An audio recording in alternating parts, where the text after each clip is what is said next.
Hey everyone, thanks for joining us again. We're back for another episode of Talk3D. My name is Ken, and today I have with me Logan Pletz, who is a Canadian national team member. Logan, please introduce yourself. Hey, I'm Logan.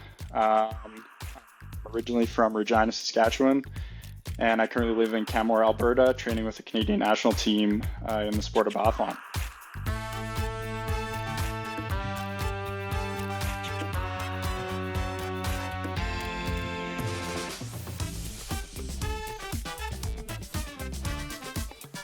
And for those who don't know what biathlon is, I think it's really cool, but can you tell us what that's all about? Yeah, so it's a combination of cross-country skiing and shooting. So in a race, we'll ski anywhere from 2 to 4 kilometer loops, intermixed with 2 to 4 bouts of 5 shots. And then for every shot that you miss, you get a penalty, which results in either extra skiing or just a time penalty. And then it's first one across the line is the winner. So it's a very competitive sport. It's pretty unique. Would you say that this is, a lot of people have exposure to it, or it's fairly niche according to you?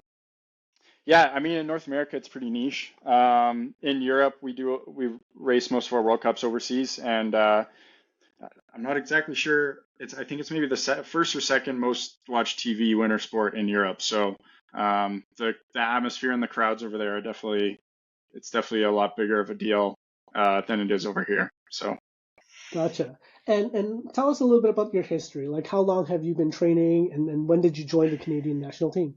sure, yeah, I think I'm in my 11th or 12th year. I started when I was 11 years old, and I'm 23 now. Um, and I moved to Cam. I trained out in Regina through high school, and then moved to Whistler and joined a development program there. And I lived there for 3 years, and then got offered a national team spot 2 years ago, and then I moved to Canmore to join the national team here. So I'm going in my third year in Canmore. That's amazing. Can you tell us a little bit about your routine and like what is it like to be on the national team? Is it something that's full time everyday training? Yeah, we usually do 2 to 3 sessions a day.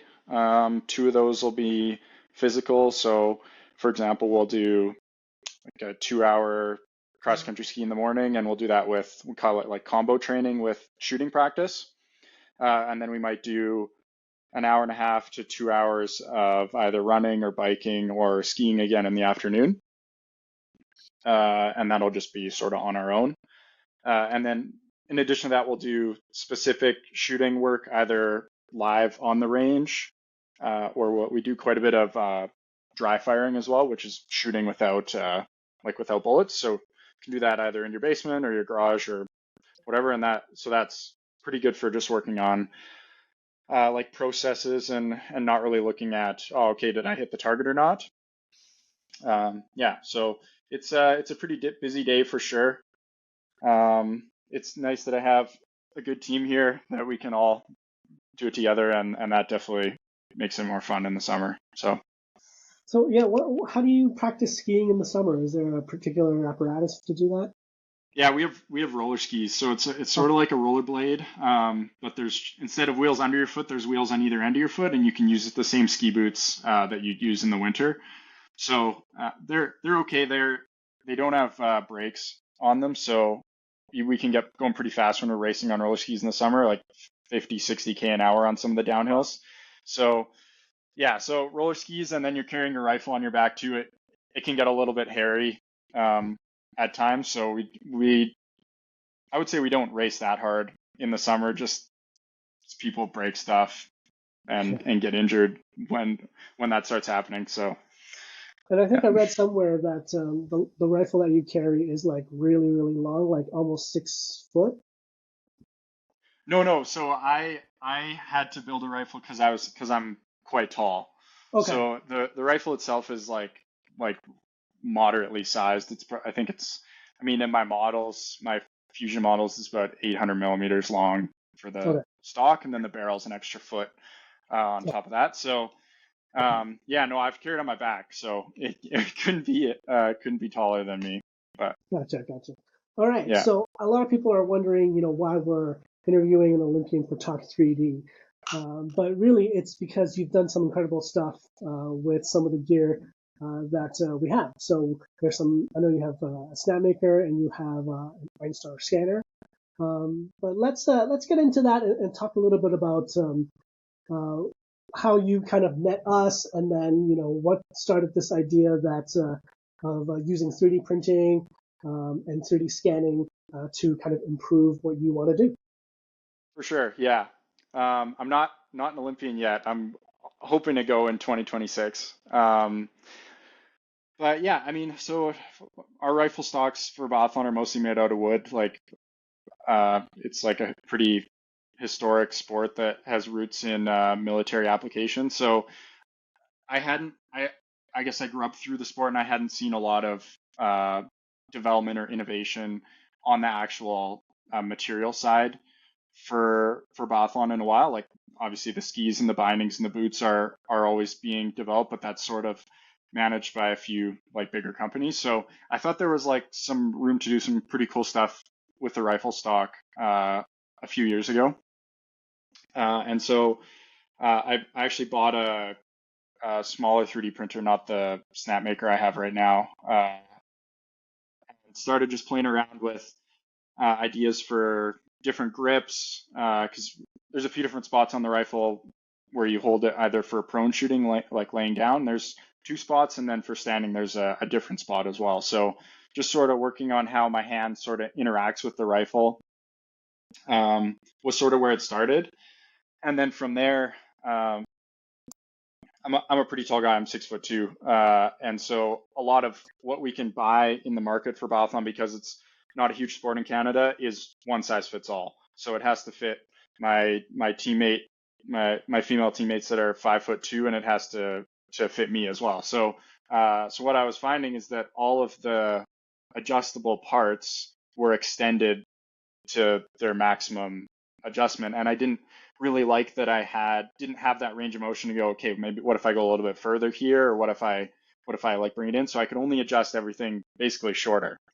And so yeah, so that was sort of motivation. I added, an extra 4 inches onto the butt stock of my rifle, so that I moved the adjustment range of where I wanted it right in the middle of the possible, so I could go a bit longer and I could go a bit shorter, essentially. So uh, yeah, and so I mean, I didn't have a lot of experience in 3D printing, but I also don't have a lot of experience in other manufacturing processes as well. Like, I don't work with wood, I don't work with any other material. So I thought 3D printing was maybe the most accessible option to get into it and start figuring out what might be possible.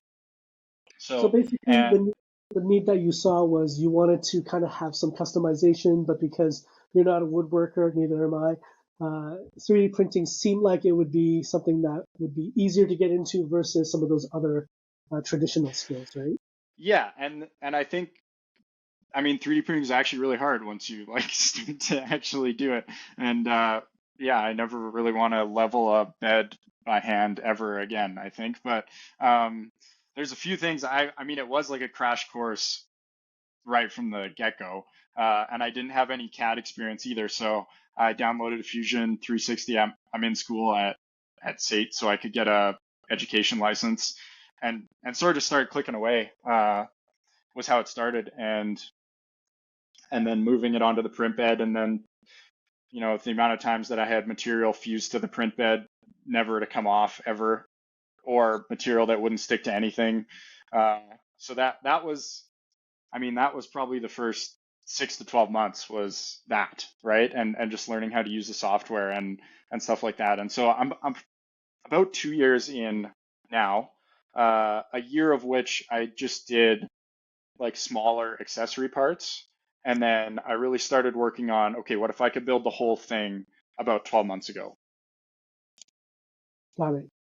And because you're doing this for a competitive purpose, what kind of restrictions and what kind of specifications or requirements do you need when you're modifying your buttstock? Like, is there a lot of rules that you have to follow? Is there certain material choices that you made because of that?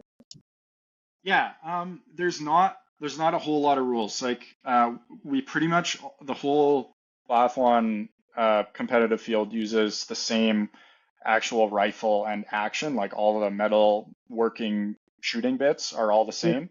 same. There's one company that supplies everybody. So from that perspective, it was pretty easy to work on the integration between the actual stock and the rifle itself. Uh, and then for the stock itself, I mean, there's like a combined weight, minimum weight, so it has to be over 3.5 kilograms, Okay. which is something they measure quite often when we're overseas. And then there's a few more intricate things that have to be correct. Not so much in terms of sizing, but there's a mandatory like trigger guard. So you have to have like a rigid enclosed either metal or plastic piece that surrounds a trigger so that it can't just get set off accidentally, Right. essentially. Um, and then a few sizing restrictions as well that aren't super restrictive. It's just so it doesn't look like something crazy when you're skiing around with it. But I actually used uh, like photos and sort of modeled after a stock that I had. So all the sizing and stuff started out off of something that was already compliant, if that makes sense. So, Okay. and then, That's, yeah, and so, you can't have it too light because I guess they want you guys to work when you're carrying with it. yeah, When so, and it's not actually, I mean, the barrel and the action and all the parts that are required get you pretty close to the weight limit already. So, of the 3.5 kilos, 2.5 of that is the rifle itself. And then, so the stock can be pretty light. But I also ran into a balance issue, which I didn't really realize was going to be a problem, but you kind of want it to be nose heavy. So you want the barrel to be heavier than where it is in your shoulder because you want when it recoils, you want it to stay sort of on target, if that makes sense. So yeah. yeah, so I didn't have a real plan going into it about how am I going to hit the weight limit. I had a guess around, okay, I'm going to try 10% infill, maybe that'll work. And then I started wrapping it and then I was adding weight that way and I was kind of tracking it all along. And I got pretty close. You don't really want to get down to 3.5 because if their scale is a little bit off. Yeah. So I got down to about 3.6 with a little bit of margin for like my manufacturing inconsistency. Um, and that's sort of where we're at. And I got the balance pretty good too. I feel like it's like still sort of how I want it to feel when I'm on the range. That's fantastic. And I understand that you're using Matter 3D carbon fiber nylon for your stock. That's right. Yeah, yeah. So I started when I first started out. I bought some eSun uh, PAC like nylon carbon fiber. I think it was maybe 10% infill, Yeah. uh, and it was pretty good. It was like pretty easy to print. The problem I had with it, I think it was maybe a nylon 12 base instead of a nylon 6 base. So it was pretty bendy. Like Yeah. not bendy, but it would bend before it would break, and I needed it to be like a bit more rigid. Yeah. And the reason for that is actually has to do with like the recoil and the ultrasonics of the rifle itself. So when you shoot a shot, it sends vibrations through the whole stock essentially. And so with a wood stock, the wood sort of absorbs and manipulates the vibration a little bit. And so the first thing I noticed was when I shot the one I made out of nylon was that the sensitivity was like immediately higher. Okay. It was almost as if I'd mounted it in like a piece of aluminum or something, and it was directly into my body. So, and Yeah. the way I can maybe relate to that is when you turn your mouse sensitivity up to like 100 and you're trying to use your mouse, and that's sort of what it felt like. But then you Yeah. get really good with your mouse, and then you're like, and That's then the way I it want to starts go. to make a difference, and then it's way better. So Yeah. so yeah, so I switched to the Matter 3D originally with their 10% formula, and then I went up to the 25%, the high temp formula. And they've been super awesome. I called Amen the first day because there's nobody that makes 3D printing filament in Canada, and so I just called him. I was like, hey, I have this project I want to try, and he was super on board and has been super helpful over the past 2 years with that. So It's fantastic. Yeah, he's great with us too. So great partnerships all around. In terms of carbon fiber, now was there another choice for choosing carbon fiber nylon? Like, was there the weight consideration for that, impact resistance, or was that all kind of encompassed already into your choice of material? yeah, I mean, we do have like a cold weather problem. Like we're racing in -20, training in -30 often. So I wasn't really sure how different sorts of plastics were going to hold up to that. Honestly, the carbon fiber part of it is, I mean, like everything high performance in my sport is made out of carbon fiber. The poles are carbon fiber, the boots are carbon fiber. So that's where my mind went immediately.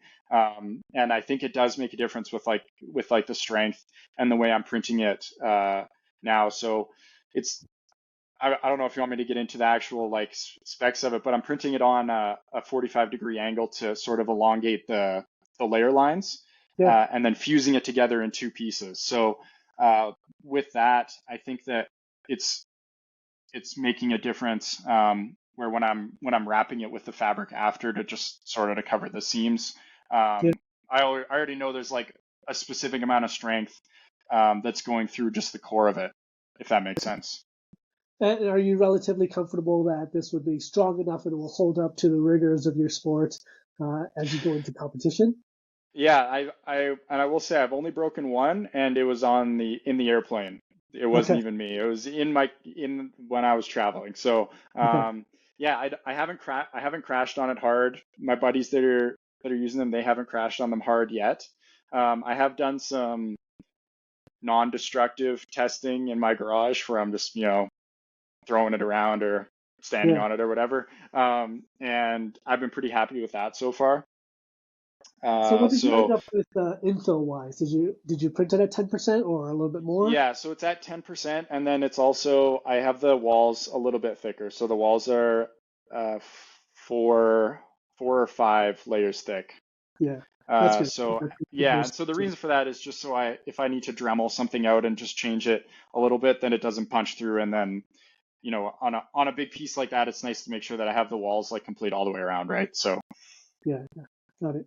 And with 3D printing, once you have the file, if you ever need a replacement, you can almost go anywhere and get replacement. Someone can 3D print another piece if I guess if you break it overseas, right? yeah, a few of the smaller parts, like the hand grips and stuff, that would be doable. There is like quite a process for the stock itself. So So there's some finishing touches you have afterward. yeah, so what I'm doing is I'm printing it like I said on a 45-degree angle, and then there's two halves, sort of the front where the magazines go to about half the action, and then the other half of the action to the part that goes into my shoulder. So they're about that long, each at 400 millimeters long. And so because my printer is a big, I'd love to do it in one piece, but that would be a meter long print area. Yeah, Uh, so what I'm doing is printing it on a 45 and then having the 45s overlap like this, yeah, uh, and then gluing it together. And then for post processing, I'm actually wrapping it in 3 layers of carbon fabric. okay. So that whole getting into composites was another hobby I probably didn't need, but had to get used to like building the bags, and then I have like a vacuum pump and to get it all sealed and to get the carbon fabric to fuse nicely to the face of the print. Got And it. then that I think adds quite a bit of strength as well. Not exactly sure how much, but it definitely makes it stronger. For sure. And so how long was the iteration process, from when you first got the idea to, I guess, now with a working prototype, something that you put in the field? Yeah, so well, 18 months, but I didn't really work on it for the first. I sort of had the idea when I was building the smaller non-structural parts, like the custom grips and such. But I didn't really work on it that summer, and then that winter I was competing, so don't have much time to do anything else. And then the following summer, uh, there were a few months where I was like, okay, I'm actually gonna like look into this and try and figure it out. Um, and the hardest part was getting, well, there are a few hard parts. One of the hardest parts was getting the integration between the action and the stock to be perfect. So there's a lot of like little bits on the stock, like where the trigger is in the housing, how the clips go in. And so I'd print a full one, it would take a day, and I'd go to set my action in there, and it just wouldn't fit. And so then I'd Right. go into Fusion and change a few things, and it's not just a square. There's like intricacies around that. Um, so that was tough. I still at this point had my smaller printer. I think it had a print bed of 160 millimeters squared, Yeah. maybe. So I was actually doing it in 4 pieces. So the 2 pieces that I'm doing now were actually cut in half again, and then didn't have space to do it on an angle, so I was doing it layer lines vertically, which wasn't very strong either. So there's a one part on the model I have now where the wall thickness is pretty thin, and I was breaking through there. That's where it broke through when I was on the airplane as well. So Right. um, yeah, so getting that, going from the printer I had to the Snapmaker was a huge change. Like it allowed me to just increase the strength across the board. And then from there, I went through, I think I'm probably on my 5th iteration now, 5 or 6. I can't really remember, but the first one never left the garage. I built it up and then it just didn't work. Second one I took out to the range and to a team practice, and any of my teammates that were there thought it was hilarious. It was like so bad. And then the third one was the one I used last summer, and it was like I would say functional. It wasn't what I would compete with, but it allowed me to like train and like continue prototyping. Yeah. And then the fourth one, which was the one I used on the World Cup last year, I started using in November, uh, and that was like my first thought of like, okay, this like actually works. So, Gotcha. and then So it now, was a lot of trial and error, and you're not an engineer guy, so you're gonna try it, test it, try it, break it, test it, and try it again, right? That's the methodology you're going with. yeah, yeah. I mean, I'm in engineering. I'm an engineering student technically, but yeah, I like to see it in my hands, and I like to, Yeah. yeah, trial and error. So that's been sort of the methodology so far. Perfect. That's fantastic. And now you're using the SnapMaker Artisan. So that's a 3-in-1. It's got 3D printing. It's got CNC. Have you used any of the other functions, or are you mainly still using the 3D printing right now? Yeah, no, I've used the other functions for sure. So one of the parts on the rifle, not on the main part, but an accessory bit, I'm doing a forged carbon method. So uh, basically 3D print a mold, fill it with chopped carbon fiber and epoxy in a ratio, compress it, and then it comes out. And then I need to cut a channel in it for a bolt to go through like a hardware function. So originally I was 3D printing the molds with the channel sort of in the mold itself, and then I just took it out so that I could use the Snapmaker CNC instead. Uh-huh. And I've had like good success doing it that way. If I'm not, I wasn't into 3D printing. I definitely wasn't into CNC or laser cutting either. So I think a little bit of like the functionality is more user error than the actual machine itself. Um, but it was a bit of a learning curve to work through the SnapMaker software. I would say for the CNC, the laser I haven't used specifically for Biathlon for anything. I played around with it for some decorative projects, Yeah. just doing images on like a wood piece, and I thought that performed really well.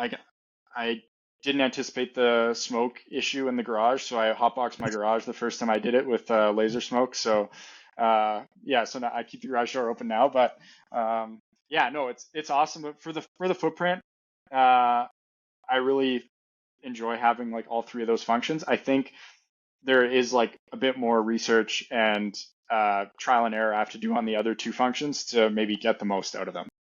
That's good. I mean, I guess it saves some room in your garage for other tools and whatnot, if it's a three-in-one. But you also have an Einstar 3D scanner from us. Tell me about what you use that for and how was your experience using the Einstar? Yeah, so uh, the thought around that was, I mean, I'm not that good at CAD. I'm not that good at designing on my computer and a little bit hands-on. So I was like, okay, well, I want something where I can use a material like a plasticine to make a shape, and then I want to print that shape. That was like the workflow, right? And so Yeah, I went from a specific part I use for prone shooting, which is where the front hand rests. So it would be where my left hand goes when I'm shooting prone. yeah, Um, I wanted to basically fill my palm with material so that my hand could be relaxed and I didn't have to like grip the piece essentially. Um, so I bought some plasticine, stuck it on my rifle, and sort of shaped it the way I thought it would feel good, and then I took a scan of it, um, which is again a learning curve. It's super computer intensive. Like my computer just crashed immediately, so I had to optimize some things to make sure that it would work a bit better. Um, and sort of like got the hang of how to use the scanner. It's a little tough because you can't have anything in the background. I've found you kind of just have to have whatever object it is in the field of view. So I was trying to do it on like a table, and it was picking up the table too, and then getting lost because it couldn't figure out where it was when I moved the object on the table. And so once I figured that out, I was able to get a point mesh of not the whole object, but just the shape that was touching my hand. So yeah, just like basically a half circle or a half sphere of material that I needed, and then I was able to integrate that into the model that I had uh, done on my computer, which was mostly just hardware interface. So it was right. like a hole to where to bolt it onto the rifle, and then just like a round bit to rest my thumb up against. So yeah, I was able to integrate all that together and then printed it off. And it goes on a rail that sort of sits right directly below the barrel, and it works. Like it was maybe it wasn't the first attempt, but maybe the third attempt. And by this point, this was maybe 12 months ago. So I'd like already done a year of like crash course 3D printing. So a lot of the mistakes I would have made, I maybe foresaw a little bit better. Yeah. Um, so yeah, and now it works great, and I have like I'm using it, and I'm actually um, like a lot of my younger teammates like from Saskatchewan are using them as well. So Oh, that's amazing. So, yeah, so let me get this straight. You're going to send me some pictures of this later down the road so we can show it as well, right? But yeah, essentially, for your left hand, because you're prone, your hand is in a slightly different position. So you wanted to kind of get a grip that would alleviate the stress on your wrist for that position, right? So you just kind essentially, yeah. of molded it in a plasticine and then scanned it. Yeah, and there was um, a little bit of like angle too. It's like, okay, do I want my wrist like this when I'm shooting prone, or do I want it like this, right? And so I did a few iterations of like, okay, 90 degrees and then all the way to straight, and try to figure out the best position for that. So there's essentially yes, Yeah. but yeah, Does it ever occur to you that you might be taking a little bit far because most people are like, hey, I'm going to adapt my hand to do this, but you're like, hey, I'm going to adapt my grip to do this for my hand. Does that ever come to you as like, hey, I'm doing something novel here, or is this fairly normal once you get into more custom grips and things like that? yeah. I don't know. I mean, I feel like there are other industries that are adapting in a similar way. I think that there are a few of us in Biathlon that are like experimenting in this way. There are like a few others in Europe that are doing similar stuff to me.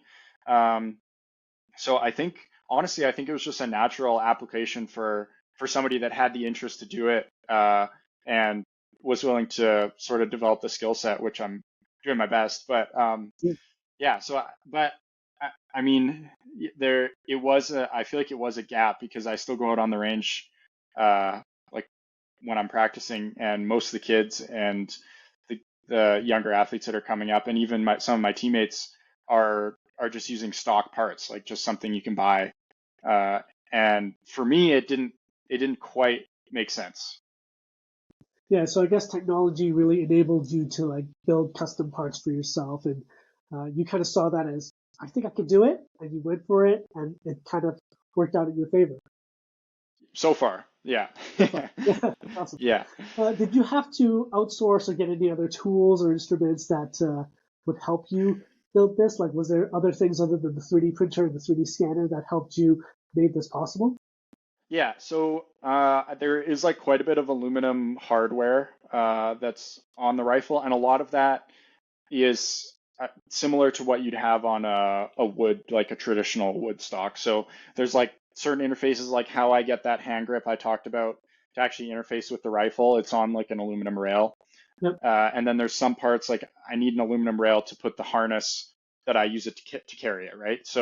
Um, so a few of those things was kind of a no-brainer to just, make a slot in the 3D print and then just glue in a rail that I got made. So yeah, so I would say the 3D print, like the work that I'm doing is basically replacing anything that was wood or anything that was custom, essentially.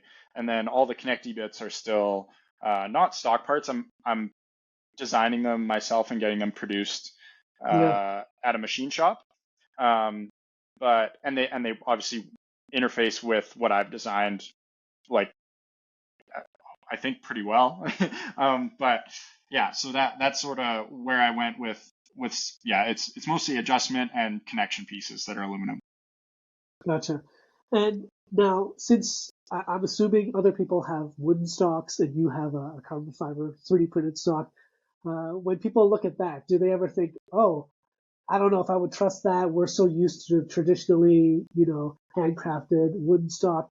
And what about your own confidence for what you've done so far in your testing? Like, do you feel like, hey, this is 80% of what I think would be compared to a wooden stock, or would you say it's like 110% because it fits me a little bit better?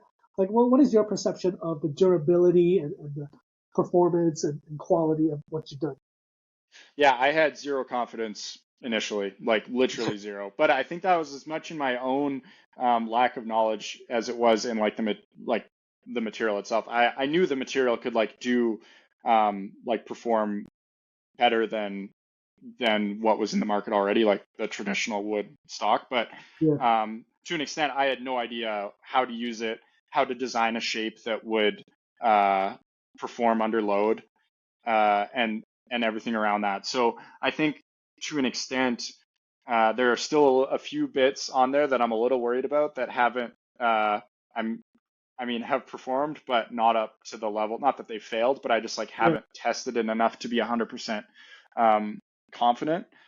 But for the vast majority of it, I'm pretty confident that it's as good or significantly stronger than what was in the market already. Um, so yeah, I think, and I mean, yeah, it's gonna start to come down to my like skill set now, and like I'm developing my process a little bit better. yeah, And I mean, little things like, okay, did I dry the filament for long enough, right? That makes a difference in the strength and the layer adhesion and stuff like that. for sure. So I think that that's probably more where I've struggled is just like knowing in my head that this version wasn't printed at the right, like it was maybe printed at 290 instead of 300. And it's like, oh, is that okay? Right. Okay. And so I don't actually know because I don't want to break it. Just yesterday, I was printing half of one, which takes 14 hours and 300 grams of filament. And of course, the filament spool runs out. And so it's like, okay. And I haven't, I mean, I've run out of filament before, but I hadn't tried to splice a part with two filaments before. And so So I put another roll on that I had dry and started printing again. And then when I went to take it off, it broke right at the spot where, like right on the layer line where I'd swapped the filament. So it's like, oh, okay, obviously that's Yeah, it's like not I can't doable do yet. that I from need to, now on. yeah, yeah. So luckily, I've had a few catastrophic failures at non-catastrophic times in training. So nothing, knock on wood, has broken when I'm competing on the World Cup. Last summer there was quite a lot of stuff getting broken, Okay. but that was just, like I said, like it was mostly hardware that would come out, and just like the biggest problem right now is trying to get the aluminum hardware to attach to the carbon fiber. The carbon fiber is fine and the stock is fine on its own, but a clamp will come off, or a piece of hardware will come off or get a bit loose. So that's the current focus for me. Okay, got it. So, but you're narrowing it down, and it's good that the things that happen during training and not when it really mattered, because then you're Yeah, confident about that. yeah, and so I think it's good because I mean I did about the first year I was mostly just doing it for myself, a few parts for other people, and then the second year I was like when I printed the stock itself, it was just me using it. So in a sense, it's like, okay, if it breaks, it's on me, but I'm okay with that because it's my performance, right? Yeah, And so I traveled with a spare. So I built a full like mock-up that I used for the races, and then I traveled with a complete spare of all the yeah, spare parts. So if of course. anything broke, I like had extras, because like when you're overseas and we go to like some pretty dark places for competition, Slovakia, Czech Republic, like you can't get stuff there. So if Yeah, anything were to break, it was kind of what I had with me. Um, and ironically, it wasn't me that broke something. It was my teammate that broke his rifle and actually had to use my spare at one of the race weekends. And it was awesome. It performed like just sort of as I designed it. So that was like a good confidence boost yeah. for me to have like not mine break, but a Woodstock break, and then to have somebody else have to borrow mine. So It's good to know that wood stocks can also break, and they're not invincible either. So, yeah, uh, they do often. Yeah, okay. So, in yeah. terms of this project so far, what would you say was the most difficult part that of trying to get over the challenge of doing this? And then, what was the point of the payoff? Like, wow, you know what? All that time I've worked on it, it's completely paid off because I did this. What was the biggest challenge and what was the biggest payoff? Yeah, so I think in terms of like the challenges, there were definitely some um, oversights on my part, I would say. Like there's some things I was really focused on where it's like, okay, I need the fit with the action to be like perfect, right? Like the barrel and the action have to sit in the stock and it has to like fit perfectly. There were a few in terms of like physiological fitting things that I messed up completely. So, for example, where the point contacts my shoulder relative to where the barrel is, if it's in line, if it's like a bit offset. And so the first iteration, I was shooting it and I had no idea that it wasn't the stock problem, it was the actual like shape of it, Okay. essentially. So, um, so through the process, I've actually become like learned a lot more about my sport itself, right? Because I go through the fitting process, and I tried every iteration of where this hand has to be, right? Or Yeah. where this hand has to be, or where it has to be my shoulder. I tried all of it. And so I can look at my position now, and when I'm laying down or when I'm standing up and like standing shooting, I can sort of feel out where, like, what's wrong, right? What kind of, and where might that be coming from? So, but at the start, I was more of an athlete and less not a very self-aware athlete either. I kind of just showed up to the range and, you know, did my practice. And if something was going wrong, something was going wrong. Uh, Right. and so going through that process was really good for like the 3D, the production part, but also just like my understanding of my sport as well. So you And became to that much more point, hyper aware and analytical of all the gear equipment plus your physiological interface with that because you're That's designing. right. Yeah, and so then the payoff was I was using the one I built for the summer, and it was okay. Like I was happy with it, but it wasn't to the point where I wanted it. And sorry, I had a fourth one, version 4 ready. Uh, it's November 15th, and we start competition on December 1st. So not usually the time you'd want to be like switching equipment. And one of the magnets that I'd glued in, so I used 4 magnets to keep the magazines in place when I'm not using them. So I carry all the magazines, but when they're not actually being used, they sit in a holder. Yeah, One of the magnets popped out of the epoxy, and it was a minor fix, like it wasn't a huge deal. yeah, But it meant that I couldn't use that stock that I've been using for the practice I was going to. yeah. So I was like, okay, well, I guess I'll use the spare one, the fourth one that I had built up. It was ready, but I wasn't planning on using it that winter. And I showed up to the range, and it was immediately better. Like Okay, just like immediately way better. I think I might have hit 60 or 80 targets in a row, like okay, which is like not something I was doing consistently. And right. so then my coach was kind of like, well, what, like, I What see did you you have a new think? stock. Is it different? And so it's like, yeah, like I and I broke the magnet. It fell off. It's not a huge deal. I was going to fix it, but I can't hit 60 targets in a row and then take this stock off and put the other one back on. Like that doesn't make sense. So then I started, yeah. So then I started using the fourth one, and I think it was a little bit of what I talked about before, like the physiological interface. There's something different about that one, and I played with a few different things. I think it was the shoulder offset that I talked about, and just moving the butt plate out a little bit more. That gave a bit more room for my face and my cheek to like be on the sight, like to look through the sights where you see the target, Yeah. and that was a bit more comfortable. Um, and so yeah, and then I mean my shooting percentage this year, I would say standing shooting, I'm not quite there yet. I'm still sort of where I was before I started this project, but my prone shooting went from 75 to 90%, like Wow. in over a summer, right? So uh, yeah, a few things I think that contribute to that. One, the sensitivity that I talked about with a stock, where it feels like the feedback is just like really direct and like really incredible, honestly. And then secondly, just like that, the physiological interface that I can change, right? Where I can, okay, I need to fix something, I can just go and do it overnight. And then it can be immediately better. So yeah, so that's sort of where I'm at. I mean, the payoff was for sure, like the prone shooting this year was like, oh, okay, like if I miss a target in prone, I'm kind of upset at myself, which I had been before, but it was kind of maybe I was more used to it. Right. So with the prone shooting, that's when you have your stock plus the grip that you printed as well, right? That's right. Yeah. Okay, so both of those contribute to that.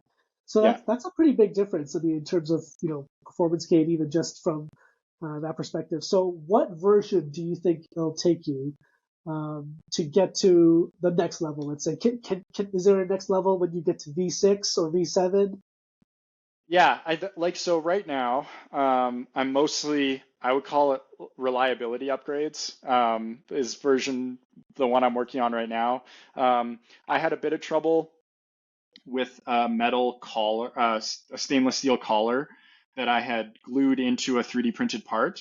When it got Okay, really cold outside, the collar shrunk because it's stainless steel, and the 3D print didn't as much. Like right. the coefficient of like thermal expansion was different, obviously, Yeah, and so the stainless steel was cracking itself out of the part essentially. So, and that was the standing block. So that basically the same one I used for prone, I have a similar one for standing. I hadn't done as much customization on that one, but the way it attaches to the rifle was breaking off essentially.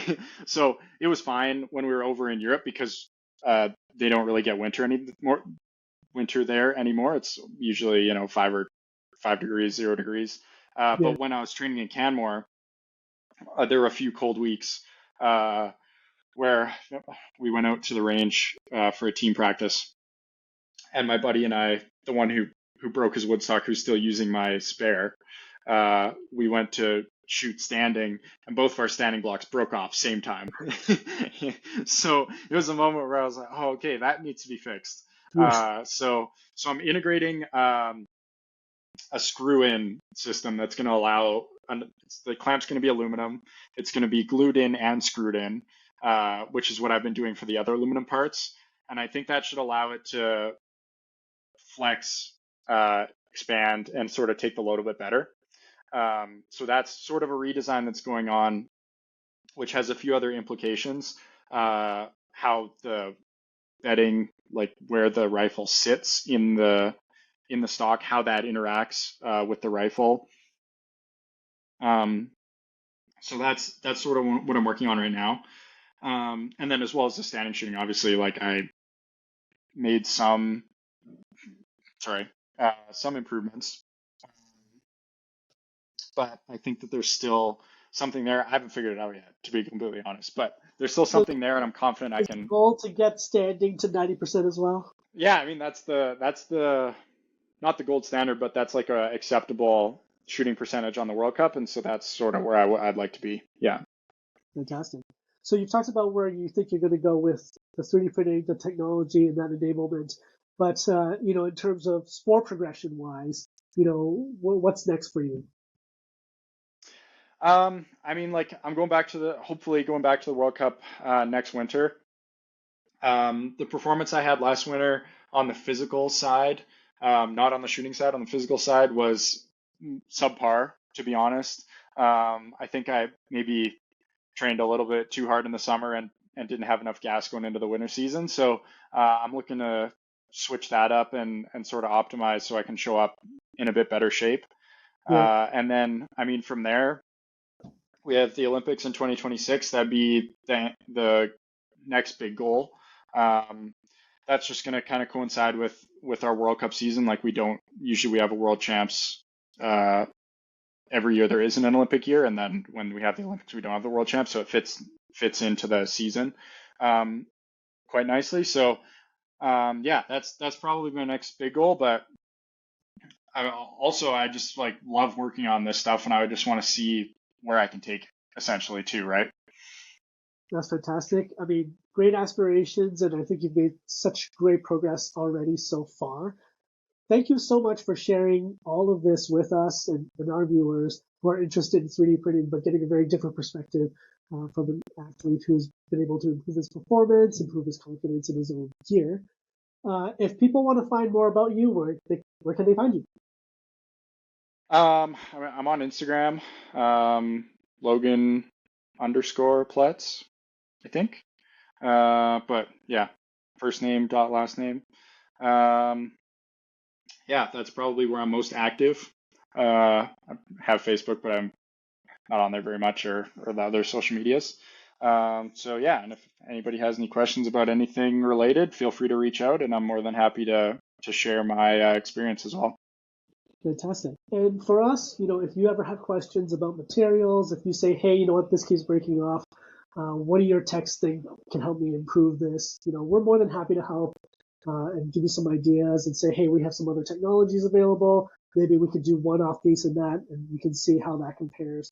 More than happy to do that for you because I know this process is still a back and forth and testing process. So For we're sure. more than happy to help you on this journey as well. Awesome. Yeah, that sounds great. Awesome. Well, Logan, thank you for your time. I'm going to end it off here, but I hope people are inspired by what you've done so far and to take their own projects, add some technology enablement to whatever their hobbies and passions are. If it's not directly 3D printing, that's what this is all about. And Logan, thanks again. Perfect. Thanks for having me on.